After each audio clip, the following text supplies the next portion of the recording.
नमस्कार मित्रांनो, आत्ताच झालेल्या महाराष्ट्रभरातील 125 नगरपंचायती, 232 नगर परिषद आणि 29 महानगरपालिका यामधून महाराष्ट्रातील मतदारांनी 7,000हून अधिक नगरसेवक निवडून दिले आहेत. पण निवडून आलेल्या नगरसेवकांनी वॉर्डसाठी नेमकी कोणकोणती कामे केली पाहिजेत, किंवा नगरसेवकांची मुख्य जबाबदारी काय असते, किंवा नागरिक म्हणून आपण कोणती कामे नगरसेवकांकडे घेऊन गेलो पाहिजे, हे तुम्हाला माहिती आहे का?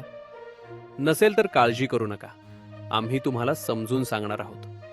नागरिकांच्या समस्या सोडवणे, निधी व बजेटचे व्यवस्थापन करणे, वॉर्डातील कामांसाठी निधी मंजूर करून आणणे, नागरिकांशी सतत संपर्क ठेवून त्यांना शासकीय योजनांची माहिती देणे, विविध विकास कामे करून जनतेचे हित जपणे, महापालिकेच्या सभांना उपस्थित राहणे व निर्णय प्रक्रियेत सहभागी होणे, तसेच नागरिकांच्या मूलभूत सुविधांसाठी काम करणे, ज्यामध्ये आरोग्य, शिक्षण यांचा समावेश होतो, आणि महापूर, साथीचे रोग अशा संकट काळात नागरिकांना तातडीची आपत्कालीन मदत करणे.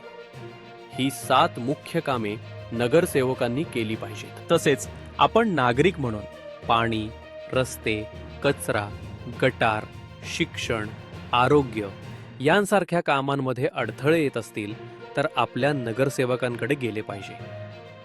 तर ही होती नगरसेवकांनी कोणकोणती कामं केली पाहिजेत आणि नागरिकांनी कोणत्या कामांसाठी नगरसेवकांकडे गेले पाहिजे याची अचूक माहिती.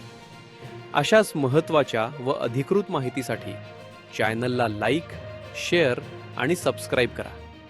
आपल्या योजना आपल्या दारी चॅनलला. धन्यवाद.